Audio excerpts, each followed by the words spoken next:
There was a feasibility study that's already been done. It said it was feasible. It's time to move into action and stop delaying. Tonight, some say the government needs to stop studying and start searching the landfills. The cost of groceries is rising, cost of fuel is rising, and those things don't appear to be going down anytime soon. Plus, as the cost of living rises, food experts in Saskatchewan are looking for solutions.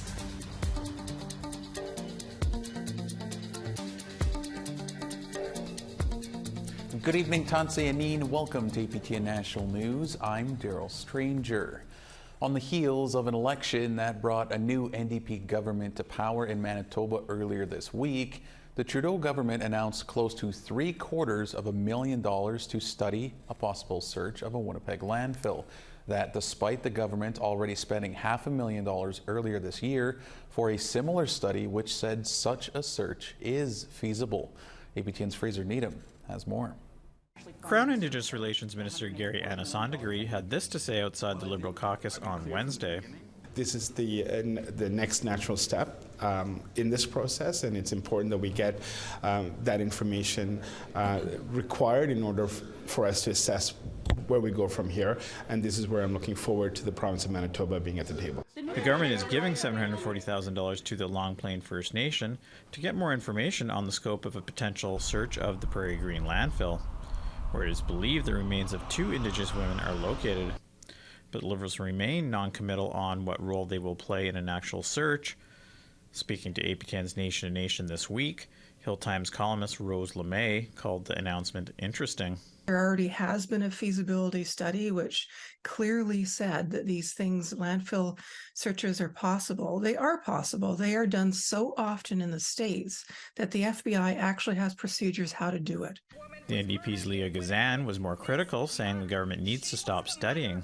This government has a history of doing studies with no action. And, you know, I'm going to encourage the government not to stall. There was a feasibility study that's already been done. It said it was feasible. It's time to move into action and stop delaying. Green Party co-leader Elizabeth May says with the new provincial government in place, things should move more quickly. When a provincial government says we need help to do this thing that you say you support, that the federal government gets out its checkbook. And I will certainly support federal support and federal government resources to allow what may be we think will be complicated, will be technically challenging, and there should be no feasibility study that stands in the way of searching the landfill. Nevertheless, Gazan is quick to point out the buck stops with the Liberals. The federal government has human rights obligations, international human rights obligations, that they're failing to uphold by not searching the landfill. This is not a choice. This is part of international law. Fraser Needham, APTN National News, Ottawa. Members from a number of First Nations communities gathered in Saskatoon last month to attend an Indigenous Food Sovereignty Forum. Guided by speakers who have been working hard to become self-reliant in providing healthy, sustainable food for their communities, attendees learned from one another's work and successes. Brent McGilvery has more. The cost of groceries is rising, cost of fuel is rising, and those things don't appear to be going down anytime soon. Jeff Baker has been working in Mistawasis, Nehayawak as a food sovereignty specialist for the past year. He's been developing their food program by working with the community members. The program aims to create overall wellness and promote healing from the effects of colonization on the health, traditional diets, and relationships of First Nation people. Having a strong identity is really critical for general health and well-being, to have a strong sense of who you are and where you come from. So these are all things. It's not just about food, it's about connections, it's about relationship building, it's about identity. Mistawasis started their program last summer. They revived a previously established community garden and built a greenhouse behind the high school that includes an aquaponics facility. Much of this work was new to Jeff and his staff, but that didn't stop them. Fish eggs are going to go in here, and then once they start hatching, we'll be putting them in this part. And then when they get bigger, like fingerlings, then they'll go into the tank. Our program has three main goals, and first is to create a secure source of healthy, locally grown, culturally relevant foods for the community. We also want to provide opportunities for relationship building to help strengthen our band members' identities as Naheawak people. And that goes back to some of my work in education, where I learned early on that having a strong identity is really critical for general health and well-being. Joe Monroe is the food security coordinator at the nearby Muscadet First Nation. Growing up in Muscadet, he learned farming and hunting from his grandparents. He shared these experiences with the forum. We had very successful farmers in Muscadet. My dad was one, I was one. And then things changed. Government policy changed to end our farms for the fourth time since 1876. Government policies stopped our farms right across Canada. The 25-year funding for the stream for those projects all ended. So agriculture ended unless it was subsidized by outside jobs in your family. Tides Canada, a foundation that supports environmental and social justice projects, is working with similar groups to bring money into Saskatchewan and Manitoba for agricultural projects. With their help, Muscadet can get more projects started. And the main thing was jobs. There's no jobs at the reserves, hardly any jobs, and using food security as a way to get there. People wanted employment, even just for the summer, and they wanted access to good food they could trust. Organically grown food. These local projects helped 42 Muscadet members work long enough through the summer to get tax-exempt EI in the off-seasons. They also allowed further training for staff while receiving the full child tax credit. In Mistawasis, they plan to take over child and family services as part of their movement to food sovereignty. Jeff hopes that negotiations with the federal government for that will begin within the next few months. Very little is done to actually support kids and families and try to keep them healthy. So one of our goals as Mistawasis is to flip that on its head and to do most of our work in prevention and to really focus on providing support to keep our kids and families healthy and together. And that spans the whole gamut, and including food, definitely including food as well. Many others spoke about their own community programs over the two-day forum. The consensus was that more gatherings like this should be held every year, which could see more communities benefit from the programs like this. Brent McGillivray, APTN National News, Saskatoon. An update now on a story we brought you earlier this week out of Brandon, Manitoba. The opening of a family reunification center has been approved by the city after several councillors and city residents opposed it. A motel in the city has been transformed into the Aurora Reunification Center. It allows parents who have gone through addiction treatment programs to keep their children out of the Child and Family Services system and learn basic skills of parenthood following their recovery. The families will now be able to continue with their treatment. In Saskatchewan, the Federation of Sovereign Indigenous Nations had their fall assembly this week and held elections for 2nd and 4th Vice Chief. Dutch Lara of Cowessess was re-elected 2nd Vice Chief. He had 513 votes. His opponent, Fabian Head of Red Earth, got 463 votes. Lara was first elected Vice Chief in 1984. He left after 5 consecutive terms. He then came back in 2009 and has been a Vice Chief ever since. Craig McCallum of Canoe Lake is the new 4th Vice Chief. He defeated incumbent Heather Baer of Ochapowace by just 39 votes. The FSIN represents 74 First Nations. About 975 votes or so were cast this year. Terms are for 2 years, and the FSIN will elect a chief and 2 other vice chiefs still this year.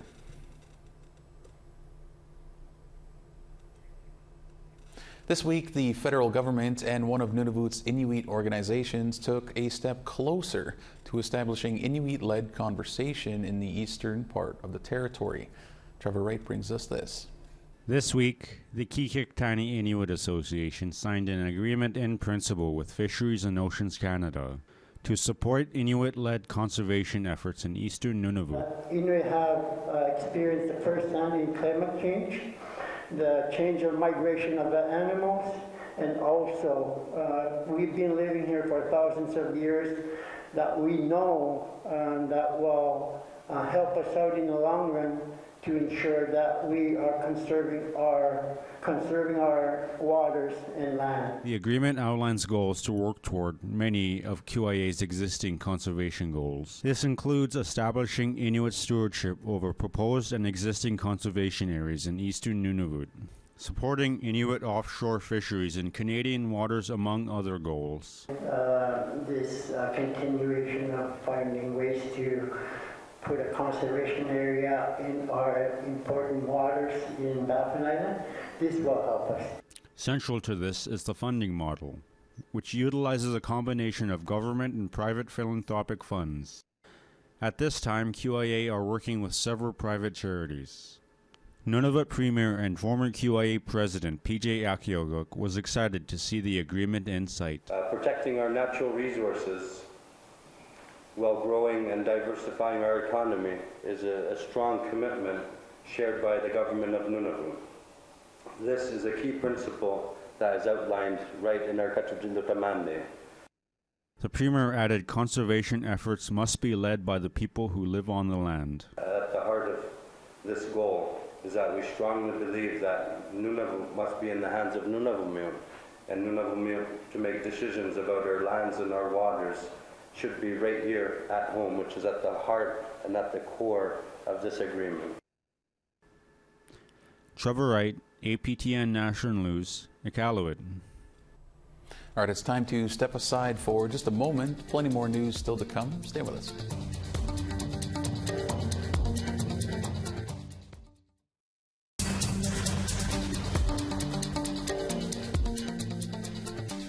Welcome back.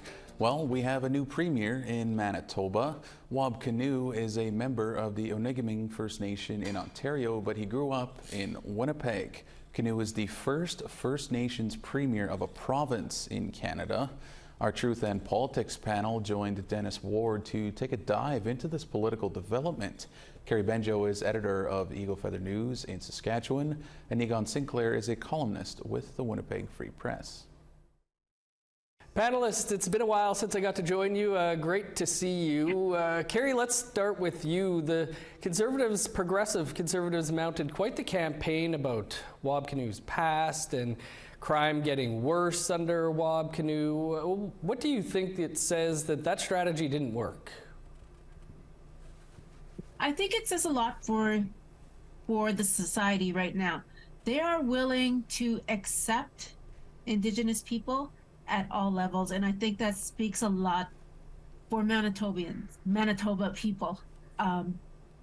And it was just sort of a last-ditch effort that didn't work. Obviously, there was an attempt to play on maybe people's hidden biases or overt biases against Indigenous people, and it was so heartwarming to see that those tactics failed. Nigon, of course there's been First Nations premiers in the territories, but how significant do you think it is that we now have the first First Nations premier in one of the provinces? I can't agree more with Carrie. We just remember one thing that defined this election. Brian Pallister, former Manitoba premier, he was removed not because of his failure during the pandemic or healthcare or inflation. He was removed because of the inaccurate, harmful things that he said about Indigenous peoples. Mm-hmm. The exact same thing happened with Heather Stephenson. She was booted from office because that she resorted to stereotypes and, frankly, not only just inaccurate statements, but harmful statements using women's remains in a landfill as a political ploy. And so what we have now is the first First Nations premier of a Canadian province. And what that tells you is that in the mainstream, and it's not that the North isn't the mainstream, it's just that if you talk about the major issues in Canada, they happen in mostly cities, places like Toronto, Winnipeg, or Toronto, Montreal, Vancouver. It wasn't those places. It was Winnipeg. It was Winnipeg in which the center of kind of change began. And if you think back to Confederation, what was the first footstep of Canada? It was in Manitoba. It was when Louis Riel declared Manitoba as a separate state. And once again, Indigenous peoples are going to lead this Canada, this place, this country into the future. Carrie, the landfill issue was brought up a lot during the campaign and front and center right now. Just hours after the election, there was funding announced for further study. What are your thoughts on where things go? I think right now, everybody is just so excited to have a different voice at the table, somebody who's going to listen. And I think that was one of the issues that was coming from the families, is they were being silenced. There was no opportunity for them to actually express what they wanted and what they were saying. And so I'm hoping moving forward that there is some reasonable resolve in terms of the landfill search. And I think it's about time. I think Canada is watching, the world's watching. They need to see something. Niga, no doubt you've been hearing it, seeing it over the last 24, 48 hours. Expectations are pretty high with Wab as Premier. How likely is it, do you think, that the new NDP government with Wab Kinew as Premier can live up to those expectations? Well, one thing that Carrie said just a second ago is a reasonable expectation. The question is, will Manitoba be ready for that reasonable expectation, even on the issue of the landfill? I mean, we are talking about something that will take years to accomplish. It's not going to be easy, and it's going to take a lot of resources and time and money. You could say the exact same thing about what Wab Kinew made as the linchpin of his campaign, which is healthcare. Healthcare didn't break overnight, and certainly didn't break just under the Conservatives.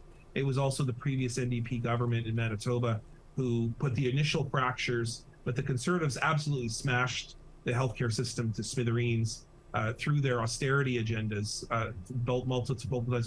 closing multiple ERs, just as an example.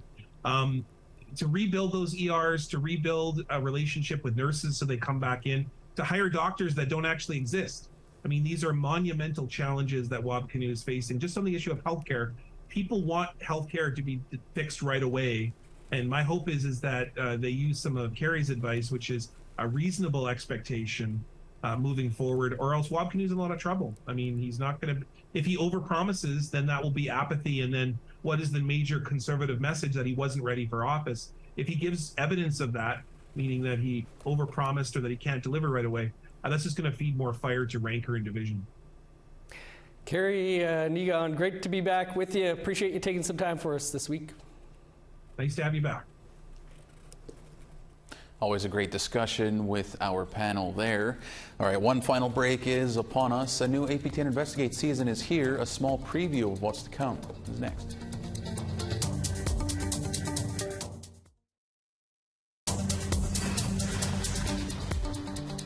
Welcome back. It's time now for our photo of the day. Elliot Juniak took this early morning photo of the moon that he said was above the North Basin on Lake Manitoba in St. Martin, Manitoba. It's a really amazing photo there. Thanks so much for that, Elliot. During the weekend, if you get a great photo, be sure to send it to share@aptn.ca for the chance to be our next photo of the day. All right, now let's take a look at tomorrow's weather forecast. Starting on the East Coast, 15 in St. John's and 22 in Fredericton. 23 in Cartwright and 10 degrees in Kuujjuaq.